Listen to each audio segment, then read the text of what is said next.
Hello, everyone. We're back here at the Old Bear's Den of Bigfoot. We have a story from an actual interview with a gentleman that I know, and we're going to let him tell his story this evening. And I appreciate everyone signing in and coming over and taking a look at the channel and subscribing. If you can, subscribe to the channel and hit a like button. And if you can, join us on Saturday nights for a live reading that gets downloaded onto the channel on usually Sunday nights or Monday mornings. Like I said, here we're going to do an interview with a gentleman that's here with us, and I will let him get started with his story.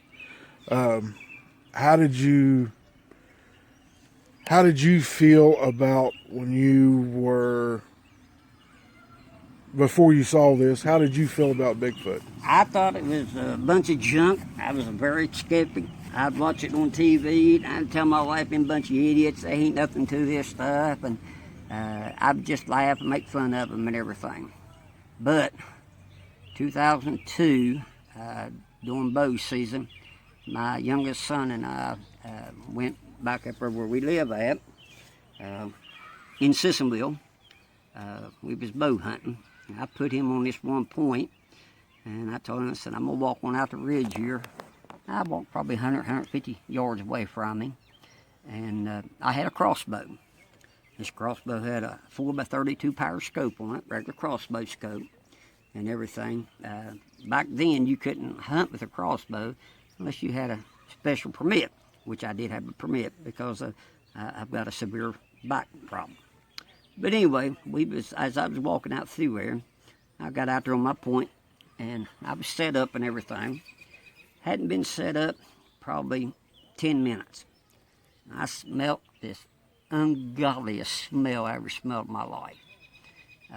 It was an old, rotten, musty smell, like rotten flesh, just musty smell. And I said, "What in the world is that?" Think it was a skunk or something? At first, I thought it might have been a bear, but Okay.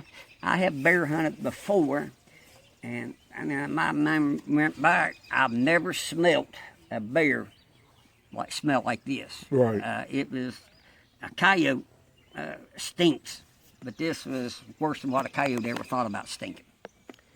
So I sat there, and I heard something, and I looked to my left, and probably about 65, 70 yards down over a bluff, there was this creature walking out through there. I would say about 7, 8 foot tall, and over 500 pounds. And hair, black hair all over it. At first, I thought it was a buddy of mine that has a ghillie suit that lives up the road from me. And I took him, and I didn't have no air in my crossbow, let everybody know that. And that thing come walking around through the point, and as it was walking, it was slinging its arms. And as it was slinging its arms, and every time it would take a step, it would make a sound. Mm-hmm. I said, "What in the name of God is this?" So, like I said, I pulled up my crossbow, and I had that scope on it. And whenever I seen it, I said, "Holy crap, them things are real." How far away were you from it? You know? When I first seen it, I was within 50 yards. Okay. It come around, like I said, it come around the bluff, come around the point. At one time, it was within 40 yards of me. Okay. Did you get to see its face or Yeah, anything? I seen it through the scope. Mm-hmm.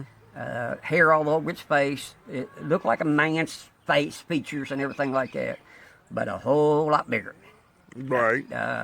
No neck. I mean, it was just all scrunched up like muscles and everything like that. And when I was sitting down, and when I finally realized what it was, I said, "I gotta get out of here." I dropped my crossbow and I stood up, and I had all my gear laying out there, back knapsack, different things laying there. And when I stood up, I hit a twig, and that thing turned and it looked up the hill at me. And I thought, "Oh Lord, I'm dead." that thing let out a blood-curdling yell. I've heard black panthers yell before. I've heard mountain lions yell before. Screech owls. I've heard all these different type of animals yell before. Right. Nothing compared to this yell. Right. And again, like I said, I've got a severe back problem. I cannot run. I ran to where my son was. Uh-huh. And I got there to where he was at, and as I was going to him, I said, "Get your stuff, let's go." I was hollering, "Get your stuff, let's go." He said, "Dad, what's going on?" I said, "Just get your stuff and let's go." I passed him up. My son ran track for school, and he was in good shape. He was in middle school, 8th grade. And I passed him up. We got on my four-wheeler, and I took off on my four-wheeler, and I got down to the house. And my son, I still didn't tell him what was going on. And he goes in the house and tells my wife, and I'm still sitting on the four-wheeler. I still can't believe what I just seen. Right. I said, trying to realize, trying to say, well, it might have been this, it might have been that, everything. But I know what I seen through my scope. Okay. There's no doubt what I see. And so finally my wife, he goes in and tells my wife, said, "You better get out there, something wrong with Daddy." So my wife comes out there, and I'm whiter than any white sheet you ever seen before in your life. And she said, "What's going on? What happened?" And I said, "I don't want to talk about it." She said, "No, what's going on? What happened?" So I told her what I seen. I said, "I seen a Bigfoot back there." She didn't say a word. She said, "Okay, no problem." Because I'm the type of man that if I say something like this, people believe me. Right. Where I do live at, I do have, I am a very respected person in my community. Yeah. I'm very well known in my community. And if I tell you something, you can take it to the bank and everything. So, but anyway, my dad, about a half hour later, he comes off the hill on his four-wheeler. And he said, "What in the name of God's going on with y'all?" I said, "What do you mean?" He said, "I heard you take off out of there." He said, "I heard a scream like I never heard before." He said, "Did somebody get hurt back there?" And I told him, "No." And I told him what I seen and everything. And I said, "The only thing bad about that," I said, "I left all my gear, my crossbow, my knapsack, and everything like that. It was all laying back there." He said, "Well, let's go get it." I said, "I ain't going back there, forget it." I said, "Ain't one way I'm going to go get it." So I go get in, and I get my .300 Magnum rifle, Right. ballistic tip, hollow points, and my youngest son had a 7mm Magnum, ballistic tip, hollow points. I give him that 7mm, and I get the .300 Magnum, plus I put a .44 mag on my side. Right. And I said, that's the only way I'll go back there. So we went back there, where it happened at, and I showed my dad where I was sitting at, and where that thing took down over the hill, straight up and down. You could see it looked like brush just tore up. I mean, it looked like a little dozer went down through it, what it looked like. Limbs broke, popped over, and everything. And my dad, I didn't know it at the time, he was hunting about a holler and a half away from me, away crow flies, probably 1,800 yards. And he said he heard that scream, but he thought it was one of us, and everything, thought something happened to one of us. And then he said he heard us take off out of there and everything. But anyway, so that was my experience, first experience I had with it. And then a couple of years later, we got a big dog. It's a St. Bernard German Shepherd mix. Weighs about 125, 130 pounds. And he's a big dog. And he was carrying off one evening. We was sitting there, and I was sitting there in the house, and I walked out there on the back porch, and I looked up the hill towards where he was barking at, and there was an old dead tree up there. And I hollered at my wife, I said, "Come here, man, I'm going to show you something." So she comes out there, and I pointed up her to the tree. I said, "What do you see?" She said, "I don't want to talk about it." And she went back in the house. There was another Bigfoot right there. And even yet to this day, where we live at, on one side of the hill, you'll hear a tree knock. Yeah. On the other side of the hill, you'll hear another tree knock. All the time. all the time, especially right at dusk when it's starting to get dark and everything. About this time of day. Yep, about this time of the day. And a buddy of mine lived in Boone County. He bought some property that's joins my property, and it's up on the hill from me. It's back out in the woods and everything Right. like that. Well, after he bought this property and everything, his daughter, they had a little it was a two-story house. His daughter was staying in the upper floor.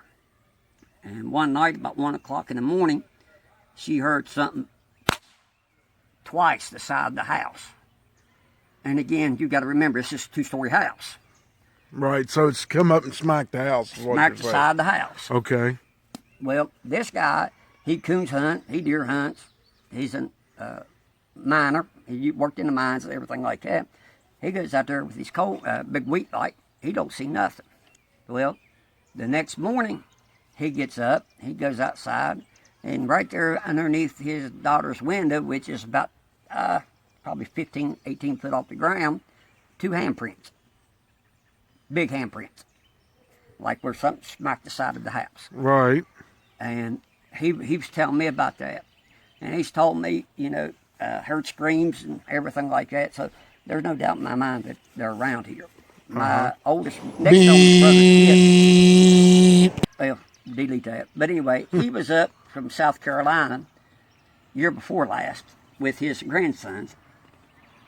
And my dad was back on the hill picking berries.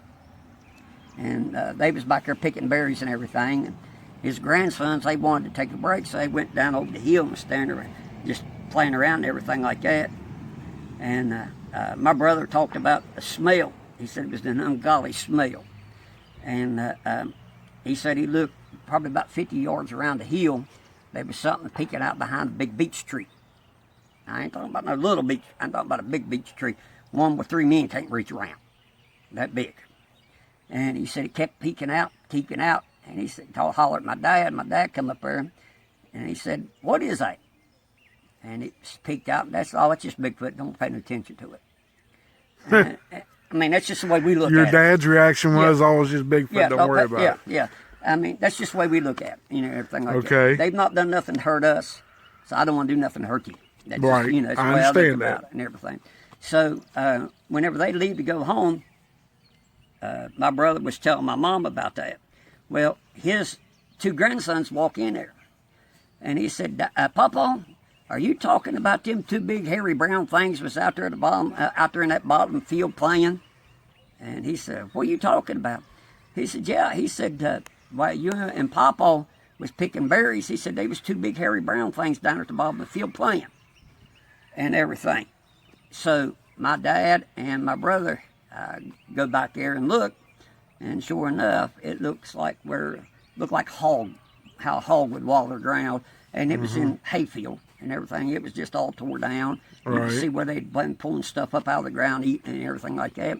Well, my brother asked his grandson to draw a picture of what he seen, and he drew pictures of 2 baby Bigfoots. So they are in this area, and I'm telling you again, I was a skeptic. I would laugh at people. I would say they're crazy. I'd watch TV programs about it and all that. Right. You can ask my wife that too, and I'd say they're crazy. But I'm here to tell you right now, they are real. As sure as I'm sitting here, they are real. Ain't nobody gonna change my mind. What I seen, that's all it is. Also, I forgot to tell you this, whenever my wife seen up there behind our house, I called my dad. It's time. In a minute, go. I called my dad, and my nephew come up, and we went up there, and we found a place where he'd been traveling. Right. And we found 6 or 8 footprints that was probably 16, 18 inches. Okay. Then we found 2 or 3 sets that was probably 12 inches. Huh. And they ain't no human footprint that big. I'm telling you now. I know what it is and everything. Right. And you can see where they was coming up out of the creek, where they was grabbing hold of stuff, pulling themselves up out there and everything. So to the people that thinks that there's nothing near to it, you're wrong. They are. Is there any advice that you would like to give someone if they're going out in the woods or anything of that nature? Or? They're just as scared as you are of them. They're scared of you as you are of them. Right. No, not all of them. Well, not all of them. Not all of them. But the ones that I've encountered right. are more scared of you than what you are of them. So they're the type that, the ones that you've seen and been around. They've seen you and they've been around your home. They're the type where if they see you looking at them, they take off. Right. They find a way to vanish. Right. Exactly right. Exactly right. Now that's what my experience with them and everything like that. And we need to have definitely document proof on this. Right. But as far as me going out hunting one, no, I'm not going to do it. Again, like I said, they've never done nothing to hurt me. So I'm not going to do nothing to hurt them. Because like I said, I looked at this one that I seen, the first one I seen, I looked at it through a scope. It looks so much like a human. But a whole lot bigger. A whole lot bigger. And everything like that. So now, the first one you seen, how wide do you think its chest was? Probably about 4 foot. About 4 foot wide. Yeah. So that sounds like it wasn't fully grown yet. No, he wasn't. And again, as he was walking through here, I'll never forget the noise. Each step it made, made like a grunting noise and everything like that. So, and like I said, they said if you see one, you better play the lottery because you're going to win the lottery because you got a better chance of winning the lottery than what you do seeing one of them. Well, I hate to tell you this, but they're full of it. Oh, I know. So, anything else you want to add, or just be careful, be respectful when you're in the woods. In a minute, just be respectful when you're in the woods, and again, if they don't do nothing to hurt you, don't hurt them. Right. But if they're causing a problem, call the authorities, the right authorities, and get it took care of. And everything. That's my opinion. Now, well, I want to thank you as a friend and everything for your story tonight. And ladies and gentlemen, when you get a chance, like I said, subscribe to the channel and take a chance and join us on Saturday night. You may enjoy the story from this coming Saturday night. It's coming out of Tennessee. And that concludes our video for tonight. Bye-bye.